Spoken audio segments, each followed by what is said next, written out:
Look at that subtle off-white coloring. The tasteful thickness of it. Oh my God. It even has a watermark.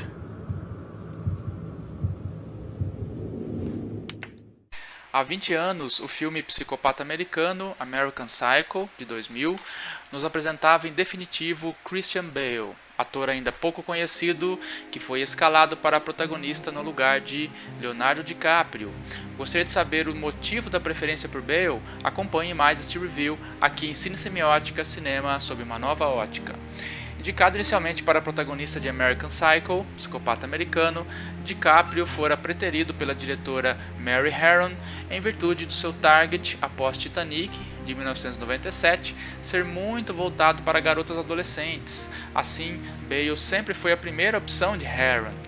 Ninguém pôde imaginar que Christian Bale, apesar dos papéis nos anos seguintes em Equilibrium, 2002, The Machinist, 2004 e Batman Begins, 2005, já havia feito um papel brilhante, se não o seu melhor papel, na pele de Patrick Bateman, nessa adaptação da obra homônima de Bret Easton Ellis, American Psycho, romance de 1991.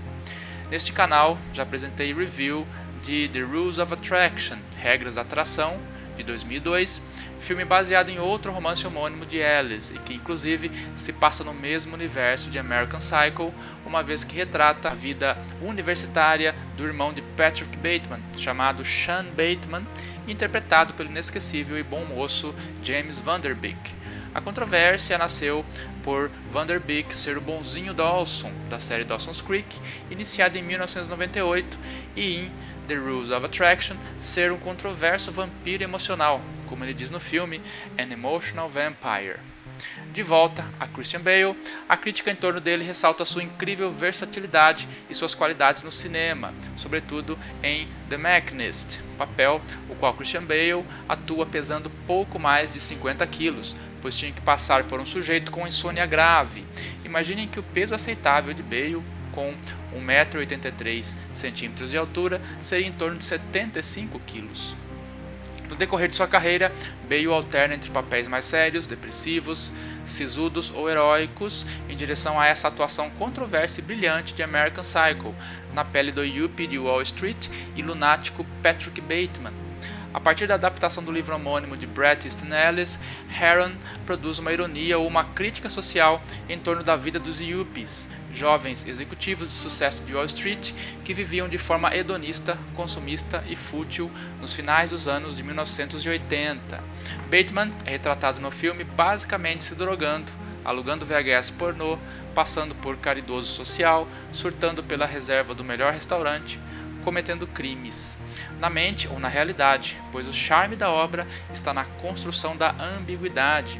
Enfim, traindo sua namorada Evelyn, interpretada por Reese Witherspoon, e odiando no íntimo seus amigos, dentre eles Paul Allen, interpretado por Jared Leto.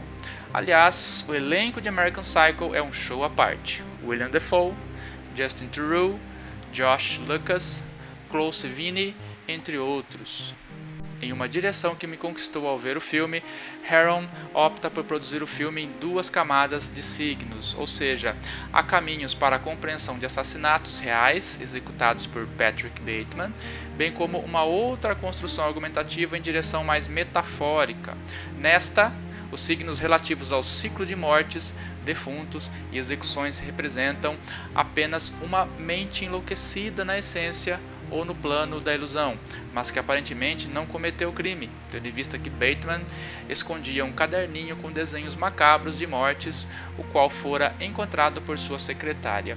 Em suma, predominam cenas realistas de assassinatos cometidos por Bateman, de diferentes pessoas do seu círculo social, desde mendigos e prostitutas a colegas de trabalho. Toda sua vida, enfim, é rodeada por signos que manifestam o tema da futilidade e do consumismo. Por exemplo, em voz off, ele narra o que pensa sobre a cor ou a superfície do cartão de visitas do colega de trabalho, que produzia um cartão com muito mais gosto estético. Os detalhes são frívolos, isto é, o papel tem uma superfície mais delicada e com um tom de cor mais adequado, em que a aparência dos signos e sua profissão, seu traje, Walkman, gravata, loção de banho, reservas nos melhores restaurantes, etc., vão nessa mesma direção, pois configuram sua posição social de Yuppie. A sua pseudo-noiva, Evelyn, o critica quando diz que seu emprego se deve a uma indicação do pai e que ele o odiava. I don't see why you just don't quit. Por que você simplesmente não abandona essa vida?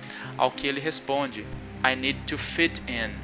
Essa expressão equivale a encaixar-se socialmente ou a se conformar às regras sociais vigentes por aquela elite executiva de Wall Street, a qual vivia somente de aparências. Para finalizar, a versatilidade de Bale confirma-se nas gradações de humor, nos acessos de raiva explosiva ou mais contida, na malícia em parecer alguém superior em muitos momentos e em outros parecer um animalzinho assustado a correr de um inimigo que não existe.